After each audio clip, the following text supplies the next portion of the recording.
Alright you guys, so this is January 11th, 2019.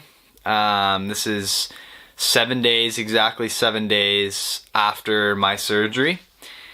And I just wanted to kind of tell you a bit about where I'm at right now. And I'm not actually on physio yet, but I'll tell you a little bit about what I've been doing to keep my shoulder feeling better.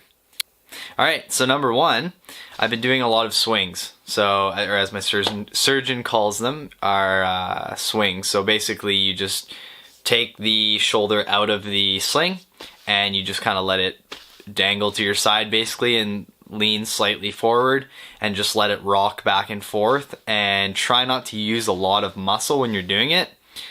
And I find for me, this helps a lot. I do this first thing when I get up, and then basically any time it's kind of feeling tight throughout the day, I'll let it kind of drop out of the sling. Not literally drop, but drop out of the sling. I'll take it out of the sling and let it hang to my side a bit and lean over.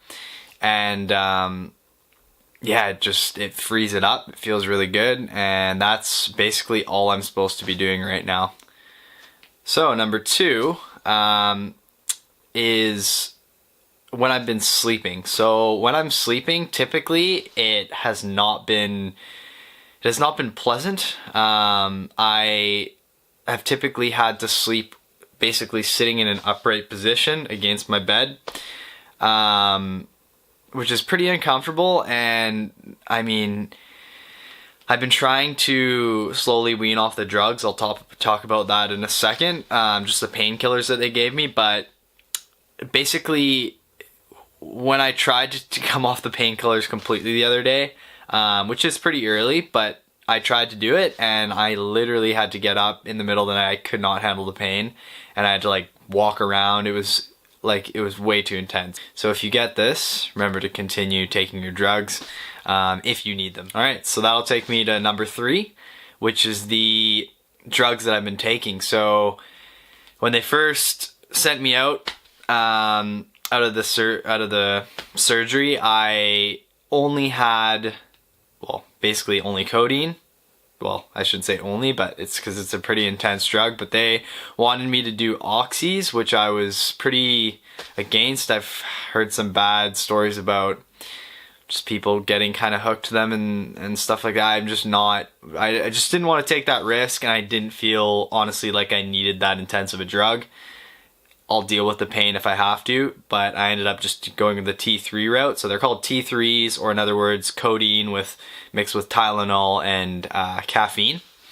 So those are the ones I've been taking up until 2 days ago. So I guess 5 days after surgery, I completely went off those. And so now I've taken just all Tylenols since.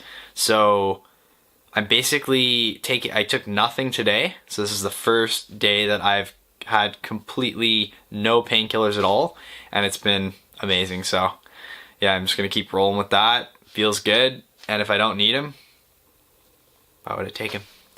Alright, and the last thing I will say, so number four, is on Thursday, so this Thursday, I'm going into back to my surgeon to actually discuss the first surgery that I had, as well as this surgery. So he's gonna give me an update. I don't know what he's gonna say about this. He can't really do anything. There's not really much to do, but I will be getting x-rays of my actual hip surgery. So I'll be getting the exact x-ray of my hip on my left side, and I'll show you guys. I know I haven't put it up yet, but I'll show a before and I'll show an after.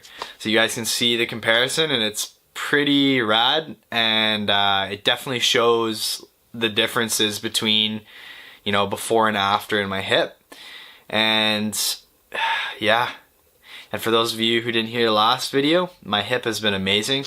I've been back in the gym doing like regular movements. Well, I haven't been able to do squats or anything because of this whole deal, but I'm doing leg press, leg curl, calves, leg extension, abduction and adduction, just with the cable, all that good stuff. So yeah, that'll be it for today's video.